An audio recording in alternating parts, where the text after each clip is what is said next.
Welcome to GS Podcast number 95, brought to you by Audible. As a listener of this podcast, you can get a free 30-day trial to Audible services. This entitles you to a free audiobook, which you can keep forever, even if you don't want to keep your subscription.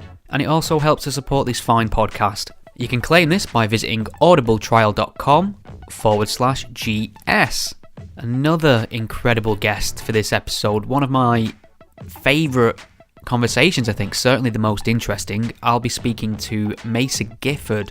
Macer is a British human rights activist and anti-ISIS campaigner, and he's somebody who's left the comfort of his British life to join the YPG, which is the Kurdish Defence Forces, to fight against ISIS.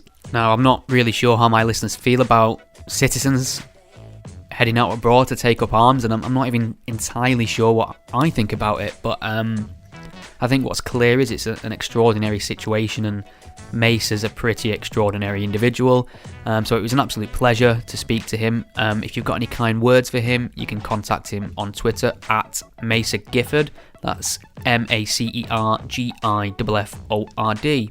And my Patreon supporters would have noticed that I released this episode early exclusively just for them as a very small thank you for the support. You can support the podcast by visiting patreon.com/gspellchecker. Enjoy! There's a word that some folks find real hard to spell. Ain't it horrible for me, except after saying who cared to go burn in hell? But then along came a man, a spell took across the God of creed, and he set out upon a noble quest to have a look. I don't know what it means, and he said it goes A-T-H-E-I-S-T, and don't you put that I before that E. A-T-H-E-I-S-T, don't mean we know sleep company. And he keeps telling out these godless say, a reason sharp as a knife will make him run away. But if they start that fight, well, they could go all day. Spell check it easy, gotta spell check it. Now you know how it goes, I sing along with me. A-T-H-E-I-S-T, A-T-H-E-I-S-T, A-T-H-E-I-S-T, A-T-H-E-I-S-T.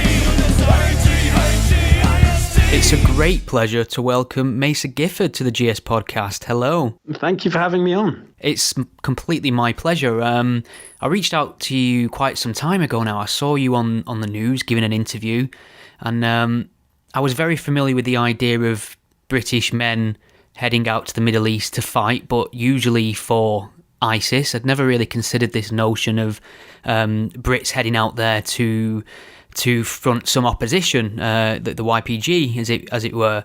And I thought maybe before we get into that area, which I find fascinating, I'm really looking forward to learning about it, you could maybe let us know a little bit about your life before you decided to go out there. What kind of things were you doing? What was taking up your time? Well, I suppose quite a normal life, if anything. I'd graduated from university with a degree in politics. I had initially actually was going to join the British Army. Instead, really very passionate about politics, started traveling the world. I worked for the MDC in Zimbabwe, for instance, the Movement for Democratic Change. I worked for the British Council in Ethiopia, working on women's rights and encouraging them to vote and take part in politics. And but after some years working for both the Conservative Party and for various activist groups around the world, I graduated in one of the worst recessions in living memory. Right. So I ended up going to the city where I worked in shipping and finance. And spent sort of many years really just living in London with my brothers, with my friends, and taking a very non-political life, as it were, or very sort of quite detached, quite self-absorbed almost, just enjoying my life and getting on with my job. So I think most people, I would hope, are very anti-ISIS in Britain. I mean, but what's the difference between someone like me who's vocally opposed to that kind of thing and someone like you who decided to just leave this, what seems to be a fairly comfortable life, if you don't mind me saying so, to head out to foreign hostile territories to take up arms? Was the a turning point? I suppose it was really the inaction of the British government more than anything else.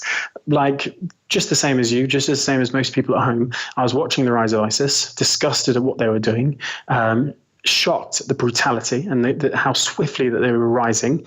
But what really shocked me was the fact that Britain and America really didn't have a coherent strategy to get rid of ISIS, and they still don't, unfortunately. So by going out, I was going to show my solidarity with the Kurds and with those that are suffering, and really just get passionately involved.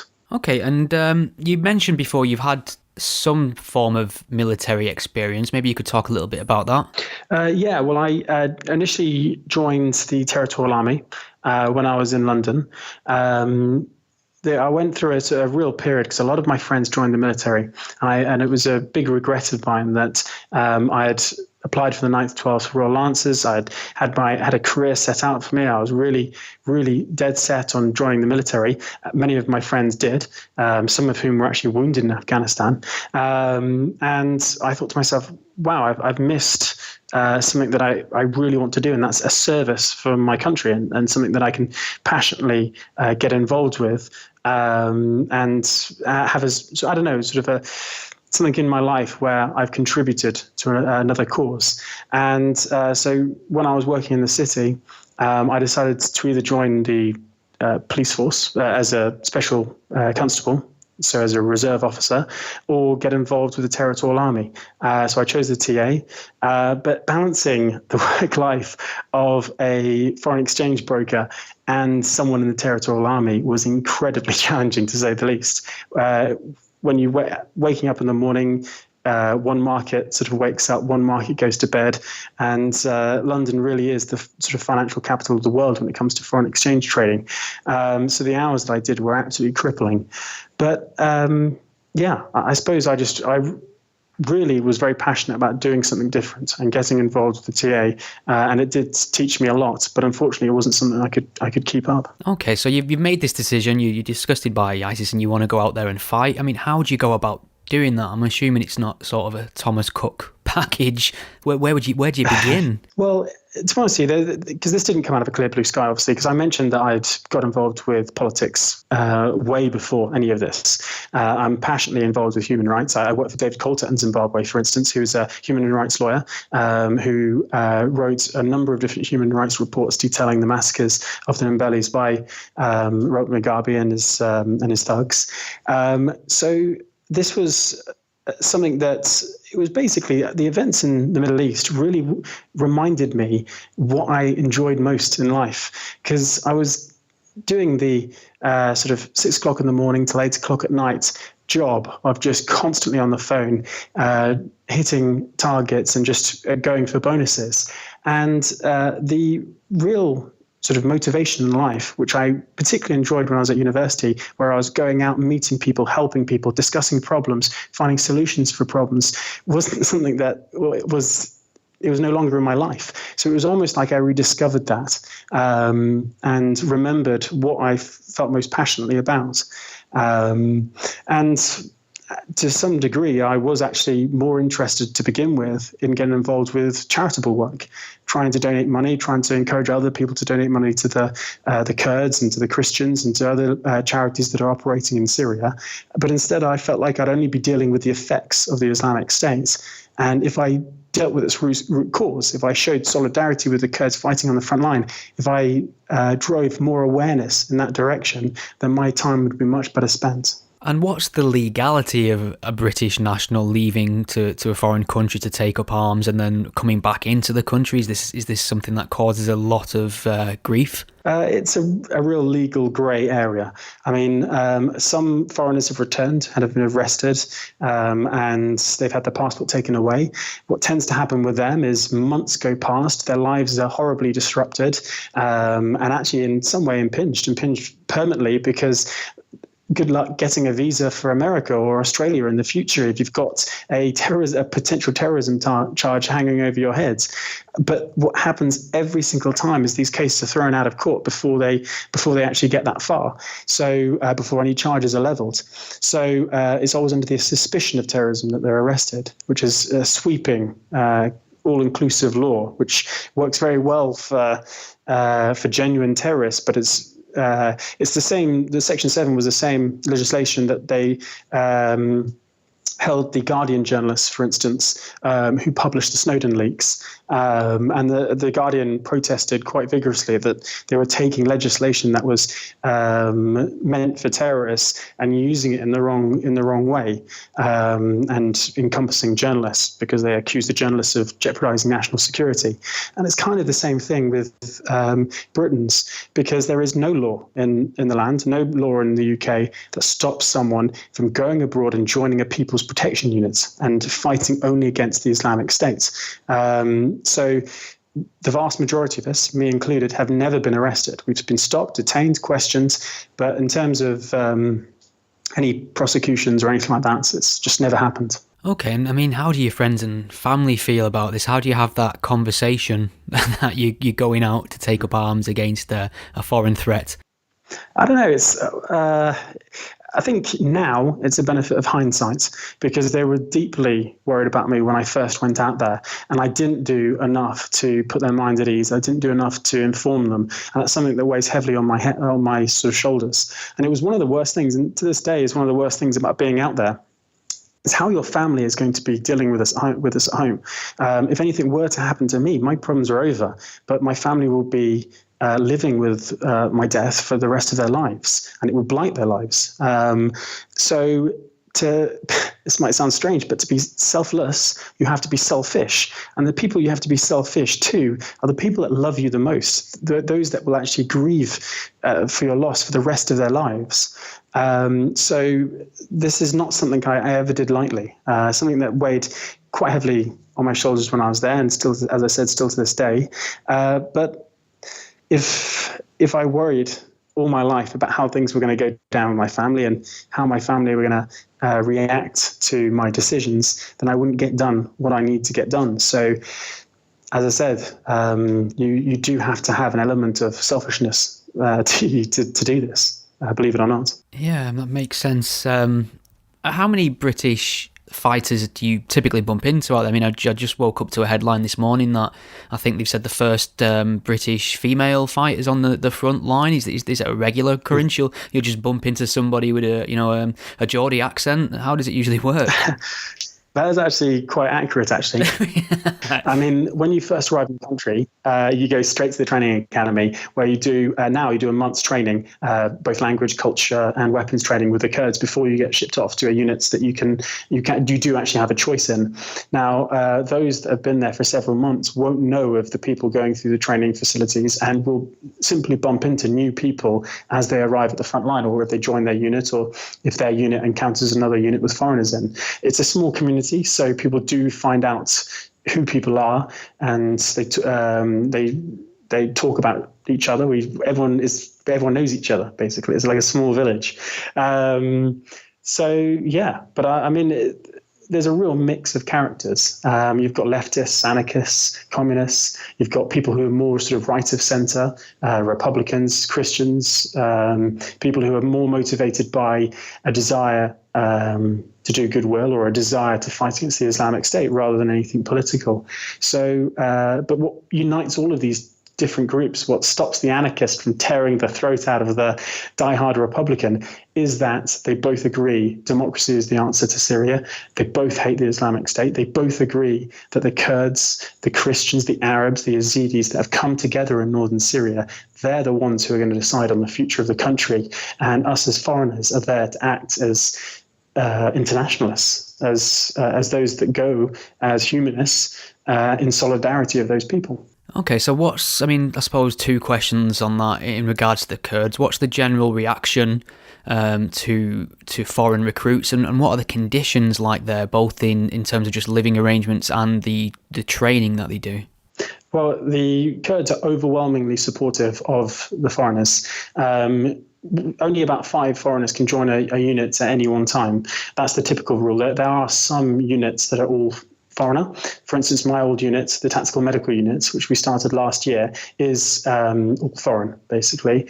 And we only had, when I was there, for instance, we actually did have one Kurd who was posted to our unit to act as a translator. But the vast majority of the time, tabors are made up of max five foreigners and the rest Kurds. Now, going into a tabor, you immediately make friends. You live with them, you eat with them, you sleep with them, you'll eventually risk your life with them. So Kurds understand that these foreigners have come from the far corners of the world, left behind very comfortable lives, with a huge risk on their shoulders that they might lose their lives, and that they might go home as criminals in some respects. If you're an Australian, they might go home badly injured and receive no pat on the shoulder from their government, no medal, no pension to ease the fact that they've lost a limb. And some foreigners have returned back very badly injured. Some disabled, sort of permanently, with permanent injuries. So, yeah, I think the Kurds are very supportive and love the fact that we're there. And that sort of ties into your next question, which is the front line. Because you're suffering together and the conditions are quite poor sometimes, that does, again, integrate the unit properly. And it gets everyone sort of fighting sort of together, really. There's no sign of disunity in any of the tabors that I've ever been in anyway. But when on operation, food can be scarce. You can suffer from exposure because sometimes you're sleeping literally under the stars. And the amount of times I've woken up without being able to feel my feet, or I've woken up covered in dust and sand, grime and dirt after very little sleep the night before. I couldn't tell you how many times. But again, this is why we're there. So all it does is it serves to bring you closer to the people around you. Tell me a little bit about the Kurds, really. I mean, what's indicative of their belief system, their culture? What would one be able to define the Kurds by? I suppose it's this new ideology, democratic confederalism, is completely unique. I mean, the Kurds have been divided into 4 different countries, all of which have persecuted them terribly, whether it was being gassed by the Iraqis, brutalized by the Turks, or hung by the Iranians. And they understand what it's like to be persecuted. They understand what it means to have their livelihoods, their very identity trampled on and destroyed. So where democratic confederalism comes in, and what makes it so unbelievably unique, is it's written by a people who have suffered and experienced hardship. And it's a solution really to the wider problems in the Middle East, a region which is incredibly multicultural. There's idle talk in the UK that Britain is a multicultural country, but it's still, it's overwhelmingly white Christian, I suppose you could say, divided amongst the 4 different parts. I think it's 80% sort of white Christian, you might call Britain. Now, if you went to the Middle East, you'd know that there's Christian villages, Yazidi villages, Arab villages, all sitting side by side. And if you mix in poverty, if you mix in a lack of education, if you mix in a political isolation, feeling like they're not part of society because they're ruled by a dictator or a king or an autocratic regime, then you've got the breeding ground, a tinderbox for conflict. And what the Kurds have done is they've taken their suffering, their experience over hundreds of years, and created democratic confederalism, which takes power, I should say, away from the state and gives it to the people. Gives it to the different communities, where there's no law in the land that stops people from living the lives that they want to lead, whether that's when they pray, what they eat, what their kids are taught at school. So I think democratic confederalism, for me, is one of the most wonderful things that the Kurds have a renaissance in the region. So with this structure that they'd want to this ideal society that they'd have, is this secular in principle? Oh, absolutely, and fundamentally so.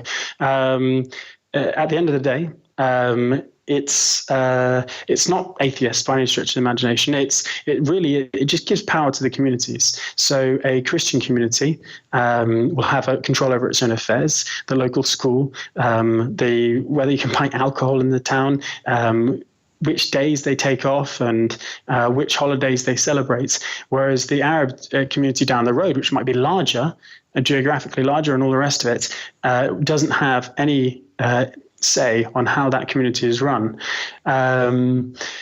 It's just really, it's just about giving power to the people. As you go up the sort of tiers of government, as you like, power decreases. And it's sort of a pyramid of power where the power is really down with the people and gets less so as you go upwards. So, it's quite remarkable. And do you have any particularly strong religious convictions of your own? And if so, did they play a part in your decision to join in this resistance? None whatsoever. I'm anti-theist. I'm an atheist. I grew up. I was fascinated when I was particularly at university, Christopher Hitchens, and I Peace be upon him. Absolutely. I was watching a few videos just a few nights ago. It's just something that years after his death, you can just go back and watch the old Hitch snaps. But no, I was I grew up in a very, what's the word?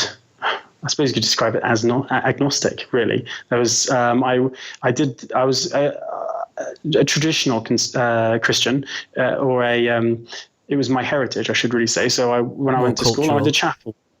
Cultural, that's the word I'm looking for. I was a cultural Christian where I would go to church on Sundays occasionally, but only because it was the community thing to do. But when I went to university, obviously discovering the likes of people like Christopher Hitchens and others really opened up my mind and really started to see the beauty in atheism and moving away from the constraints of thinking about religion and all the rest of it.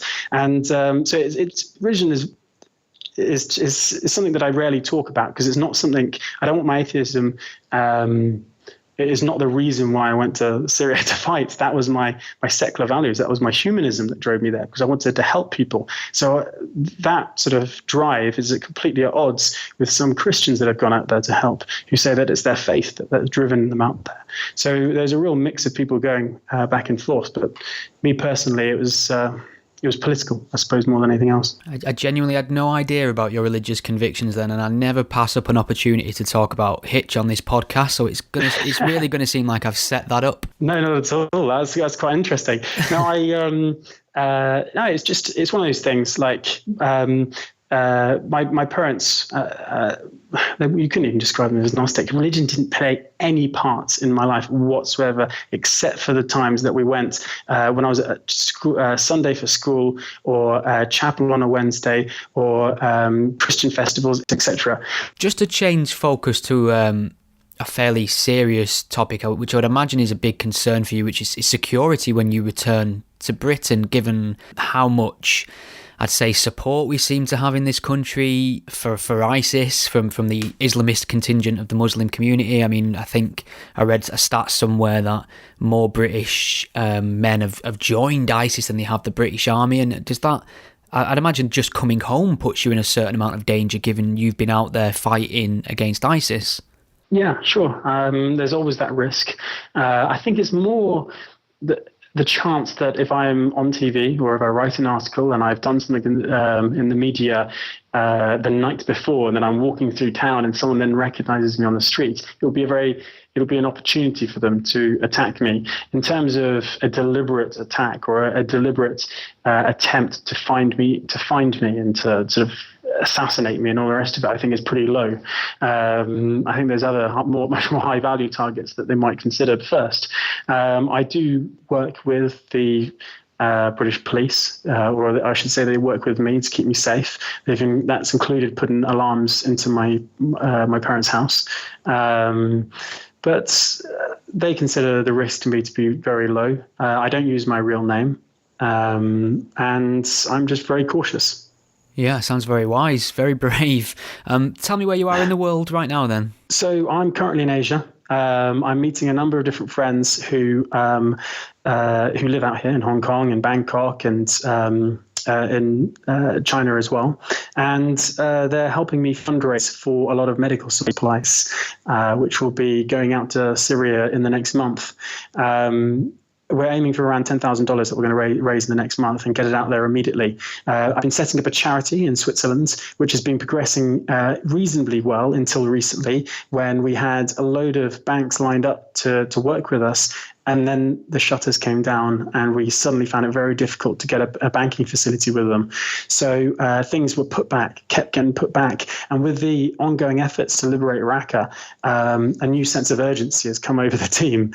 So that's why I've the sudden rush to the Far East to source new supplies and actually get them there as soon as possible. There's this narrative in the press at the moment, a positive one, I suppose, that ISIS are on the back foot now and the numbers are dwindling. Is that something you see when you're there? Is that something you feel is accurate? I think so. Certainly the numbers of people coming into the country have fallen to a trickle. There's still no doubt thousands and thousands of people wanting to go. But I think really people are losing faith in them. Some of the tribes that were intimidated to begin with and had joined them for fear of reprisal are now looking for a way out and are listening to groups such as the SDF. We heard just recently 3 tribes around Raqqa have thrown their lot in with the SDF and said that they're going to start working with them, which was a massive loss of both resources and morale to the Islamic State. ISIS has seen their oil revenues completely decimated from highs of hundreds of millions of dollars once upon a time, if not billions, to almost nothing now. So they're being squeezed everywhere, from recruitment to finance to territory to morale. And they really are on the back foot. Their power came from their ability to move around, their ability to incite fear and disgust in people. And the conscript armies of Syria and Iraq fled before them. But now something's changed. The people who are fighting back, groups like the SDF, are fighting for democracy. They're fighting for their very lives. So they're fighting to the finish, and they've taken themselves all the way to the gates of Raqqa. So the end of the Islamic State, or the physical Islamic State, is nigh. In terms of the twisted ideology of hate that underpins it. In terms of this twisted ideology, how do you view this in terms of combating it in the UK, in terms of its ability to recruit people, young Muslim, majority of them are men, heading out there to take up arms? How could our government better deal with this Islamist ideology, do you think? I suppose it has to... I think it has to start with the family, if anything, as well, because it takes what's the old expression? It takes a tribe to raise a child, and some of these extreme conservative households that these Islamists are coming from, they really need to integrate more. They really need to accept British secular values and really to wean them off the more hateful aspects of their extremist ideology, which is obviously going to be a real challenge. There's a deep, intense conservatism, Wahhabism within Islam that's been existed since Islam began. And that's the part of the problem that might never be got rid of. But so through integration, though, through education, we're talking to these youngsters and telling them about the values of democracy and the beauty of sort of secular democratic ideals and values, really is one of the best tools that we've got. Apologizing for them, telling the world that these people are being brainwashed is not going to deal with the problem, because it gives some sense of victimhood to these guys who are going out there, and they are quite the opposite. These people have been raised in the West. They've been exposed to democratic ideals. Instead, they've done their own research. They've gone online. They've seen the horrible videos dehumanizing. ISIS has dehumanized itself, deliberately shown itself to be brutal and violent. And these people have chosen to identify with them to such a degree that they've even said that they're going to go out and fight for them now. So, yeah, these people belong in jails. They're psychopathic in their desire and their hatred of everything that we hold dear. Yeah, I agree with everything you've just said there. And I think one of the things I find especially frustrating in the way this one particular narrative has taken hold, and you would have heard this yourself a million times. There's always, like you say, it plays into this victimhood narrative of the poor, disenfranchised young man with no opportunities, not too bright, getting caught up in the wrong crowd. When actually, when you look at the backgrounds of a lot of these jihadis, they're very very privileged in the background, have high education levels, all the opportunities many people don't get. So I think we need to drop this idea that these people are deeply unintelligent and see them for the threat they are. Oh, absolutely. And that's something that's a huge mistake of the media, to say, oh, he's young, he's naive, and all the rest of it. And what I also, and the point that really I was trying to make, so if I could expand on it, is that these same families, which then go out in the press and say, oh, I didn't raise a monster. But then if you look at if they were to seriously look at their lifestyle, I spoke to a police officer who was actually dealing with my security. And he said that the vast majority of those Muslims that went out to join the Islamic State, it was a cousin or a brother that was the influencer, basically.